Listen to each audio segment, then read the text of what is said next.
সারা বাংলা জুড়ে যারা প্রতিবাদের রাস্তায় নেমেছে তাদের সবাইকে প্রতিরোধের বাংলায়, প্রতিবাদের বাংলায়, এই বাংলাকে আরো সংগ্রামী, আরো প্রতিবাদী করে তোলার আহ্বান জানিয়ে কিছু কথা আপনাদের সামনে বলছি।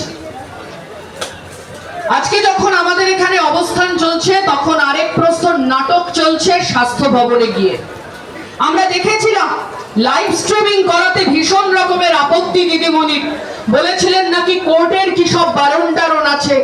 আমরা জানি এ কথা, নিশ্চিতভাবে আইনজীবীরাও বলেছেন যে না, এখানে কোর্টের কোনো অসুবিধে বিশেষ নেই, কিন্তু তার সত্ত্বেও লাইভ স্ট্রিমিং করাতে উনি রাজি নন। আমরা বলছি লাইভ স্ট্রিমিং করাতে রাজি হবেন কেন? আসলে ভিডিও রেকর্ডিং করলে পরে ওই এআই প্রযুক্তির মাধ্যমে যে ক্ষুদ্র ক্ষুদ্র ছোট্ট ছোট্ট চেঞ্জগুলো করে দিয়ে গোটা যে আলোচনাটা হয়েছে, সেই আলোচনাটাকে আসলে একদম অন্যদিকে পাঠিয়ে দেওয়া সম্ভব, সেটা তো লাইভ স্ট্রিমিং এ সম্ভব হবে না। তাই লাইভ স্ট্রিমিং করাতে উনি রাজি নন। উনি তো বলেছিলেন এই কথা, বলেছিলেন এআই হচ্ছে নাকি ক্রাইম করার অন্যতম একটা টুল, আর সেই টুলের ব্যবহার কিভাবে হয়েছে সেটা আমরা সকাল থেকে আজকে দেখতে পেয়েছি। কি হয়েছিল? কলকানকে যখন অ্যারেস্ট করে নিয়ে গেল, অ্যারেস্ট ওয়ারেন্ট ছিল না? ছিল না কোথাও অ্যারেস্ট ওয়ারেন্ট। কোথাও দাঁড়িয়ে কলকানের নমুনার স্বর কোথাও পরীক্ষা করা হয়েছে?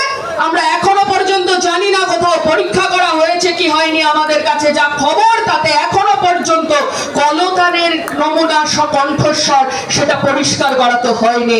তাহলে দাঁড়িয়ে কিসের ভিত্তিতে এত বড় বড় কথা বলছেন? কণ্ঠস্বর মিলে গেছে। আমি এখানে দাঁড়িয়ে আজকে আমরা দাবি করছি ওই কণ্ঠস্বর আসলে কুণাল বাবু বানিয়েছেন।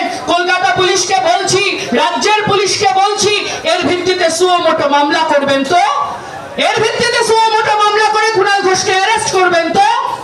যদি অ্যারেস্ট করতে না পারেন তাহলে এটা বুঝতে হবে আসলে গোটাটা করছেন মেলাইন করার জন্য।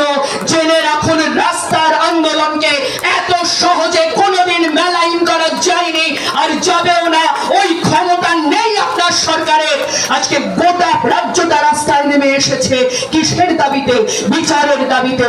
জাস্টিস ফর আরজি কর কথাটাতেই ভয় পাচ্ছে বলে তো আসলে ইস্ট বেঙ্গল মোহনবাগানের ম্যাচ বাতিল করে দিয়েছিল। জাস্টিস ফর আরজি করে কিসের এত ভয়? কেন ভয় পাচ্ছে? জাস্টিস যদি নির্যাতিতা পায়, যদি ন্যায় বিচার হয়, তাহলে আসলে কার কোথায় কোথায় কোন ষড়যন্ত্র ফাঁস হয়ে যাবে সেটার ভয় পাচ্ছেন নাকি? আজ কুমিরের কান্না কেঁদে বলতে এসেছেন আমিও তো চাই দোষীদের শাস্তি হোক। আরে আপনি কেমন চান দোষীদের শাস্তি হোক?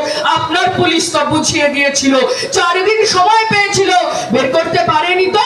নির্যাতিতার বাবা মাকে ওই 3টে ফোন কল কারা করেছিল? প্রথম 3টে ফোন কল যে গিয়েছিল বের করতে পেরেছে নাকি পুলিশ?